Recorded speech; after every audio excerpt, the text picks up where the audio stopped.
So good morning and welcome to day 2 of the 104th annual meeting of the National Communication Association.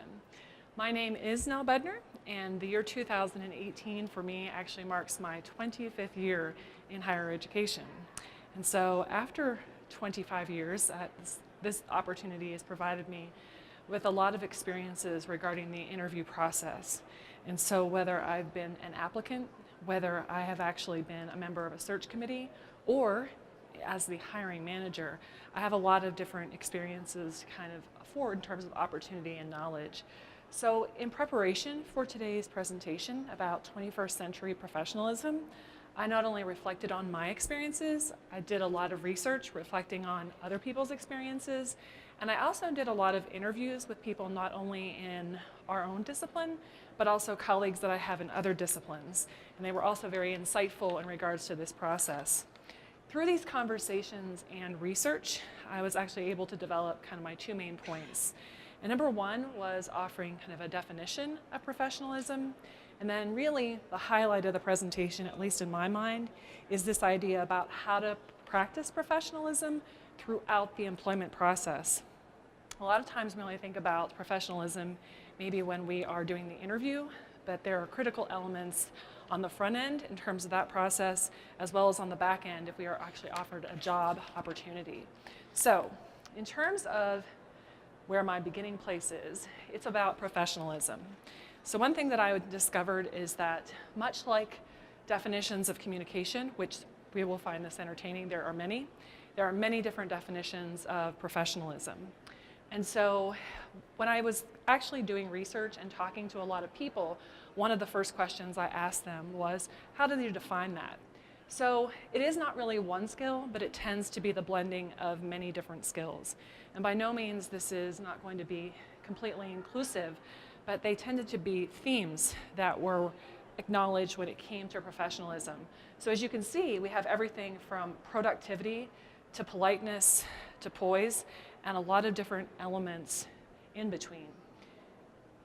According to the US Department of Labor, employers really want workers to be responsible, ethical, and team-oriented. And here's the part that's intriguing to us, being members of the communication discipline, possess strong communication, interpersonal, and problem-solving skills. So we just have this in the bag and a presentation, right? Because we've got this. But we know that there sometimes is a disconnect between theory and practice. And that kind of is the focus here, is how do we move to just this idea of what is poise, how are we polite, but how do we actually practice this? So according to the US Department of Labor, once you kind of have all of this, you've got professionalism. Easy enough, right? Okay, so how did I come at this in regards to all the data that I collected from others, my own experience, and reading others' opinions about this idea, is I've approached it from the practice of considerate conduct. And this really would be a way of branding or rebranding civility. And if you've had the opportunity, or if you haven't had the opportunity, I highly recommend reading Shelley Lane's book, which is about incivility, just generally in regards to our culture, but definitely it provided me with kind of a focus in respect to what I want to talk about. So what we're going to really focus on in regards to the process, or the employment process, would be what we mean by manners, something called respect, restraint, and responsibility. So if you're thinking about manners, this seems kind of simple, but because like anything else, it's very culturally based, we have to become very aware in regards to when it's appropriate to say please, thank you, etiquette, other things such as who opens the door. Those all are little things that really matter. And so that's going to be something that is going to be underpinning the employment process for me. Also this idea of respect and really having pride or recognizing pridefulness and really respecting others as humans, and this notion that they are also worthy or valuable, as well as believing in yourself. Sometimes applicants in that whole process of kind of being beaten up or beaten down or brought up, there are many different highs and lows. Restraint is sometimes this idea of when we realize that it's best not to say anything, that we have to hold back in some way. And in our culture, we wish sometimes people would actually hold back a little bit more because it's really not something that we should be hearing. And then finally is the part about responsibility. And ultimately, this is the idea that, our communication has consequences, and it affects others, whether it is positive or it is actually negative. And so you're going to see that either one or more of these, whether we're talking about manner, respect, restraint, and responsibility, are going to underscore the different parts of the job process or the employment process. So the place that I'm going to begin is really with the job application. And this is where some folks make some critical mistakes that we want to try to underscore in terms of this thing called professionalism. So under respect, restraint, and responsibility, I have the title Solicitation and the Search Committee. So I don't know, I can't put a number in regards to when this actually has been occurred, but recently we've had more and more people, as soon as they push send on an application or employment, they start asking questions of the search committee, particularly who is the chair of the search committee, who are the members of the search committee, etc. And I was talking to a lot of different people from the different disciplines about this, and we all kind of came to the agreement that you should really approach this solicitation cautiously. And I think that kind of goes without saying, but let's say it anyway. When you start to ask who these people are, there are, the consequences that go with it is suddenly you could be kind of a harasser or stalking them somehow. We've had different people who have reached out for us in our own department where I will not actually divulge that information until we get to the interview process. I promise you, at some point, I will tell you who these people happen to be, but this isn't the time in terms of the upfront of the application. I would really consider that, something to think about moving forward. Another part of the application involves responsibility. This is something that kind of makes me chuckle and not chuckle at the same time, is the right files to the right place.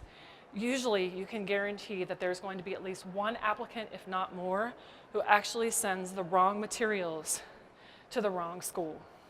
And I recognize that now when we're uploading and downloading, there are a lot of different files and it can kind of get confusing.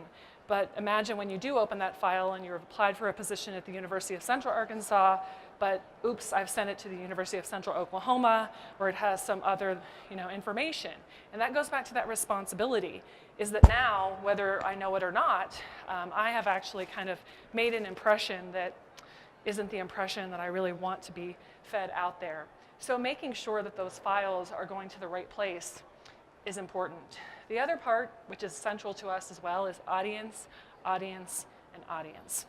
I can't think of the number of times that I've been disappointed when I open the cover letter and I'm really wondering why you're applying, because you haven't taken any time to learn anything about the university, whether it's the mission statement, whether it's the goals of our department, whether it is anything in between, whether it's a quirky fact about our mascot.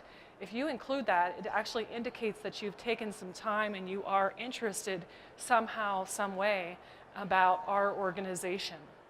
And a lot of times when we are applying for more than one position, then it might be that I just am going to hit send and I'm just going to adjust, hopefully, the school that I'm sending it to, and hopefully, my credentials will stand for themselves.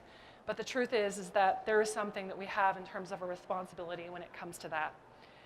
So let's assume now that we actually make it to the interview because our application has garnered us, that luxury. So we'll start with just something as simple as manners. Oh, our friends, the cell phone. About 3 years ago, I attended a leadership conference devoted entirely to women in higher education. And there was an executive from a search firm. She does a lot of recruiting for high-level administrators in academics. And she said that if you absolutely do not want to get the job, I'll emphasize that again, do not, then bring your cell phone. She's like, that's the end of the conversation.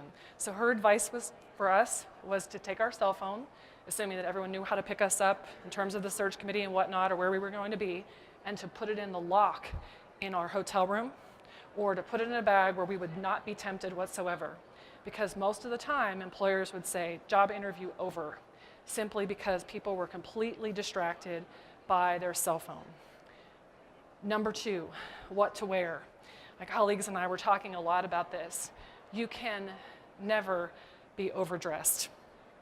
People make an assumption that even though it is a casual dinner or you are picking me up at the airport, that I should look a certain way. It is really game on, and it is until you get hired and you know them as colleagues of what would be appropriate. So by all means, up the game in terms of the wardrobe and the opportunity. In terms of the actual interview itself, some themes that we've kind of noticed recently would fall under the category of respect. And I'll start with this notion of the dignity and value of others. Sometimes folks are sitting down to dinner or sitting and talking about their research or their teaching, whatever it is. And I've noticed, and we've noticed collectively, is that sometimes they're not very respectful to other people in the room because don't think that those people are really worthy of their time or attention. A little bit of elitism kind of creeps in on the part of the applicant. Maybe not as much as the committee members. We were kind of astounded last year. We were at a dinner and with a candidate, and he completely ignored our director to the point that I almost wondered if he was invisible, and I assure you that he wasn't. And we were really trying to figure out what to make of that. But the truth is that he wasn't indicating any respect toward this gentleman as our director, as well as really as a human being. The second one, listening well to others. Another one in terms of communication that most of us like to think that we do incredibly well, but is another indicator of, or could lead to some problems in terms of the process. And that is, are you really listening to the people that you were in the room with in the different spaces on the interview? A lot of times we've asked questions or we've had to repeat it several times in regards to candidates where they're not really focusing on what it is that we want them to really be focusing on. And so you have to be thinking to yourself, am I this person who really, in fact, listens well? The third one is communicate relaxed formality. Until someone gives you permission to call them by their first name, I'm going to assume that the members of the search committee or the other people in the room are not people that you're on a first name basis with. But we have had and noticed across the board where we're all kind of like, why are they calling me, Mike? I don't know you well enough to call you Mike or to call you Nelle and so forth, unless I've indicated as much. But so always kind of go on an element of respect is that there's that relaxed formality. Once you get permission, even that kind of gets a little interesting, but go on the side of being cautious. Restraint. So this was the point of should I really say or what should I say or what should I not say? And one part here is really being tactful. Think very carefully again about that audience. So let's say that you are interviewing with a position at my university, which happens to be in the heart of Arkansas. I did not actually even know where Arkansas was until I took the job. I grew up in Pennsylvania, but I've been there for 17 years. And so you coming to do an interview and making a less than tactful remark about Arkansas is inappropriate. Please do not condemn my students after 17 years of being there and their success and our achievements. And so it may be kind of joking, but it doesn't come across well in terms of tact. Because if you're going to say that during an interview, I'm starting to imagine what you're going to say as a colleague, as well as to students in class, as well as other spaces. Be mindful of your nonverbal communication.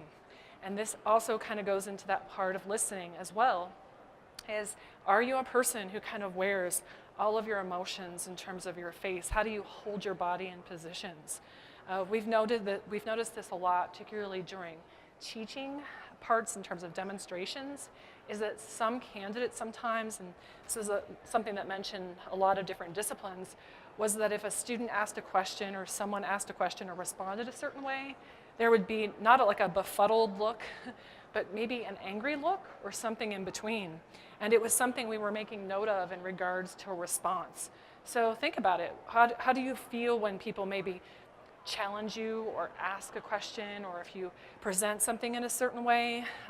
Being aware of that. I know for a fact that, for some people, if you get angry or something, you might be a person who kind of has, different nervous tics, or I think about the fact that when I get a little hyper, I probably get a little bit red in the face. And that's okay because I'm passionate about something, but in an interview, I need to be aware of kind of my own communication. Also, responsibility.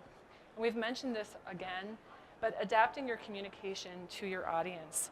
You do need to know who we are. If you are coming for the campus interview, this is a step up from that cover letter, which should indicate that you've done your homework on us. So to the best of your ability to do so, do you know us?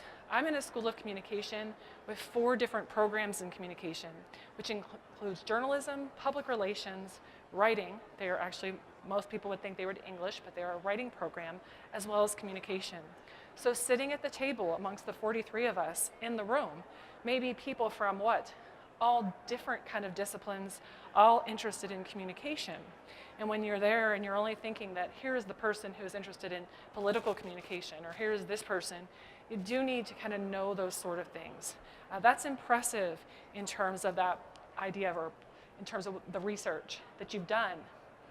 The next part would be, let's hope that we get to the job offer. And there's a lot that can be kind of miscommunicated or can be less professional in this experience as well. So I have, let's negotiate. Something that I was kind of surprised at in my role of department chair for a couple of years, it would be that folks would apply for a position, let's say a non-tenure track position, and then ask me if I could turn it into a tenure line. I cannot. It is a budgetary issue. It's the way that the request went through. So I can change a lot of things, and that's kind of the next point in terms of different requests that you have, but the line is really the line. So don't try to make that something where you're going to negotiate. And if you're already on the interview process, I would ask that up front before I would be thinking in negotiation. You're like, hey, I'm really this good, you really like me. Why not hire me as a full professor as opposed to what it is? But it gets complicated. So the second part is framing your request appropriately. So yes, I would ask questions about moving expenses, such things as, obviously salary would be there, but also things such as if you want to set up some sort of research lab, if you want a certain type of computer, if you're looking for GAs or TAs, all of that is fair game in regards to appropriateness. The next one would be having a positive attitude. It's very fascinating when sometimes people get to the next point and they're not actually as nice as you really thought that they once were. And I guess that tells you something in itself, but try to maintain a positive focus when it comes to these things. Then finally, get it in writing. And this was another lesson learned really on the department chair side of something. Administrators come and go. And so if you don't have something in writing, like that $3,000 computer that you wanted with a bunch of printers and other things that are fancy, if there's not something as in terms of a paper trail that we can follow and by paper, electronic, we kind of need that. So it's something you should really think about in terms of that element of the process, and anything else in terms of your negotiations. So in terms of an ending, I have some different references and resources, and all of this is going to be available on the National Communication Association's website. It's being recorded if you haven't noticed it already, but also I'd be happy to send anything your way. But I understand that what will happen is that I will be there in terms of this presentation, and then they will put the different slides next to me in terms of the bigger information.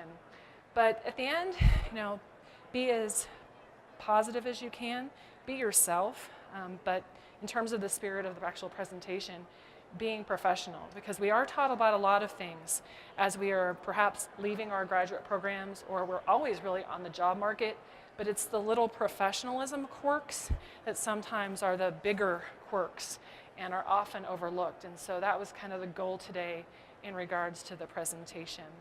I'd be happy to entertain any questions that you might have as a group or even individually after this. Thank you.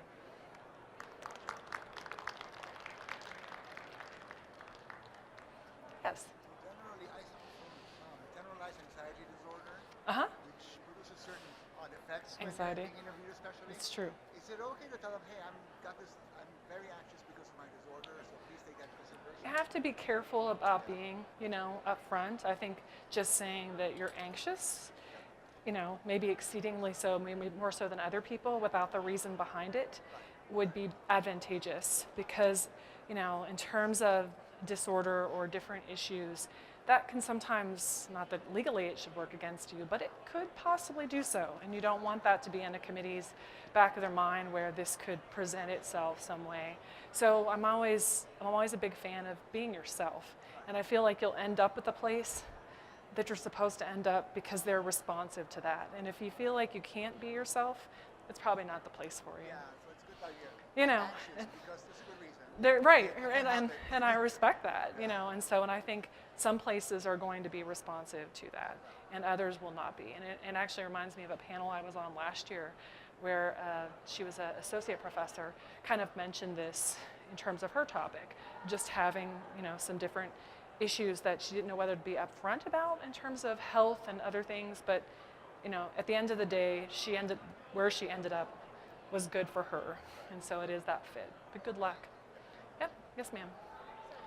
If you have a job offer Mm-hmm. and you're looking at negotiating salary, I know that salary is public information. Do you Right. have a good resource for where to look up salaries? Depending on, of course, the school. So if it's a public institution, all of our salaries are available in regards to either the Department of Education or higher education, as well as the fact that even in our local newspapers, so if you, on the public front. Now the private ones get a little bit more interesting, where you may be able to make some phone calls in regards to the university itself, as well as kind of reaching out to others, because you're right, because it can kind of get interesting. And sometimes, you know, we know that there's, I don't want to say inequity, but yeah, let's go with inequity in regards to salary. So it seems logical when I see that someone is making $90,000 at this level, why would I not ask? But then there might be a history behind that or an understanding. So try to find that out as much as possible. And most of it is public access. And then even the Chronicle of Higher Education has averages for private institutions. They conduct that survey, I think, regularly that people have to report on. So at least you'll have a general idea about what's going on in a certain discipline. You're right, it's always a tricky area. And just from being a department chair, you really are given so much play in regards to that budget. So I always know what my wiggle room is in regards to what's been approved. But it really never does hurt to ask. And was never afraid to ask either. Yes. Anyone else? Sure. I'll come back here so I can listen. No pressure. I really like your idea, like to be yourself. I want to know how to be, like to know yourself, fit into the culture, like So in terms of when you mean being authentic and do you fit in, is that your question? How to do that? Yeah. So, wow. I have a colleague who's sitting in the back, and I'm thinking in regards to response to this, I think it goes back to the initial question of fit and being as comfortable as possible with the people that are around you. And you sense that in terms of the experience. I've done enough interviews where sometimes it's not about, I've noticed just as much that I don't really want to be there with them as they don't necessarily want me there as well.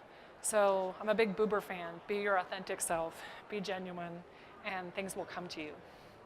So hopefully that helps. We can talk about it more. Anything else?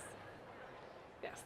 So you mentioned not harassing the job search. Yes, So try does not it to. mean that you never get in touch with any of them before you get any results? You can, but you just need to be careful about how much So what you is reach considered out. You know, appropriate? I mean, I would not ask that I will reveal that information to you once you make it to the interview process.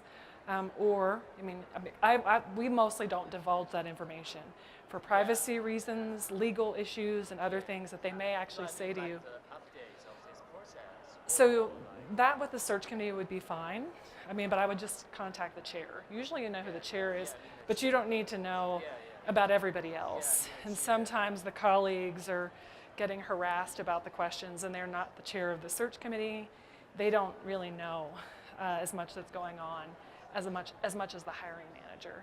So don't bother them as much. Yes. I just couldn't hear the question. Okay, in terms of, my first point was about soliciting the search committee. A lot of times people up front in the front end of the process in terms of applying are reaching out to find out who those search committee members are so that they can,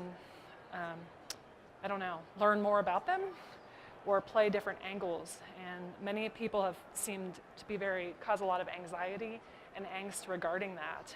And sometimes can get a little legally challenging for those committee members. Our policy really is not to respond to that. as a department, just because some people have become very active, and that goes back to the responsibility, is that there would actually be consequences for them. I mean, I know folks are like, suddenly when you're the applicant, you're like, oh yes, you're the person who has already sent me 4 emails. And I don't think you want to be labeled as that person. There's a lot of reasons that you can be labeled, you know, the great candidate, the good teacher, the good school, but you don't want to be the one who's like stalking the search committee. And it seems to be happening more and more. We're trying to get a finger on where that advice came from. In the interview process, I understand, but not so much, I'm going to send an application, tell me who all these people are. I'm always wondering if you're going to send me chocolate or something in between. So, yes. Appropriate question to ask kind of at each step of like, when shall I expect to hear back? I think that's completely appropriate. So the question is regarding appropriateness of where are we in the process, and certainly that is not a problem. And a lot of times it's that we're nowhere because we're kind of slow. And that's fine. I feel like that's, and I'll let you know if there is an immediate update. And I'm very upfront about that. As soon as I know something, you're going to know something. But I also know people who are slow at that as well in a different way. But I would ask on that end. Yep. Anything else? Well, thank you very much. I'll be turning it over to the next presenter for the morning, and I wish you all good luck.